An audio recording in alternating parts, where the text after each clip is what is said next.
Shri Ram everyone, जय Shri Krishna. Welcome to this reading. So बहुत दिनों हो गए हैं और लेट्स सी आप लोगों के लिए कलेक्टिव गाइडेंस क्या आ रहा है। अच्छा, ये डेली एक अपडेट आपको दिया जा रहा है। अगर कोई रिलेशनशिप है, कोई मैरिड कनेक्शन है, आप दोनों मैरिड हो या नहीं है, या कोई क्रश है या कुछ भी ऐसा कनेक्शन है आपकी लाइफ में, even if it is marriage, तो आप ये देखिए कि आपका कुछ एस्पेक्ट आपके पार्टनर में भी झलकता है, या फिर कोई एक्स पार्टनर भी थे आपके, तो आपका कुछ जो खराब ट्रेट आपको लगता है ना, वो उस इंसान में भी है और था भी।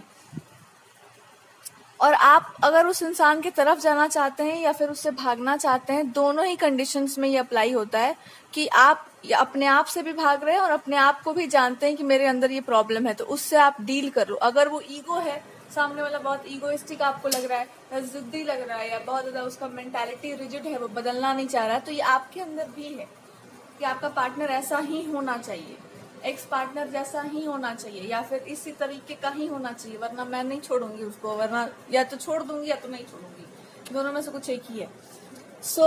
यही आपको बोला जा रहा है कि जब तक ये आप नहीं चेंज करेंगे तब तक उधर से भी चेंज नहीं होगा और आपकी लाइफ में भी सच में अच्छा पार्टनर नहीं आ पाएगा। क्योंकि अब मान लो कि आपके लिए वो पार्टनर या उस तरीके का जो सोच है आपका, वैसा कोई दुनिया में ही नहीं बना है, उस कॉम्बिनेशन का है ही नहीं कोई, क्योंकि उल्ट पटांग कॉम्बिनेशन है। तो आप उस रिजिड मेंटालिटी को छोड़ दो कि एकदम ऐसा ही होना चाहिए, हम जो बोले एकदम उसी टाइम उसी झटके में हो जाए, या उसी टाइप का होना चाहिए, एकदम सीधी लाइन पे चलने वाला, ऐसा कोई नहीं मिलने वाला आपको।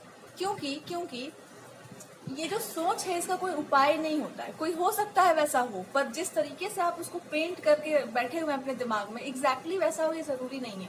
आपको रियलिटी भी देखना पड़ेगा कि क्या आप इमेजिन कर रहे हैं और क्या सामने में मिल सकता है। तो आप इस मेंटालिटी को चेंज कर लो कि ऐसा ही होना चाहिए। How can you do this?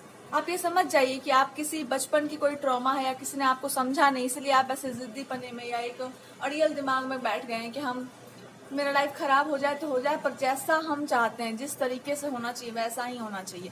ये किसी और का गुस्सा कहीं और मत निकालो, अपने एक्स पार्टनर्स का, या कोई रिलेशनशिप में खराब कुछ हुआ, या आपके फैमिली लाइफ में भी अगर पेरेंट्स के बीच में रिलेशनशिप अच्छा नहीं रहा है, तो उसका गुस्सा आप अपने जीवन पे कैसे निकाल सकते हैं?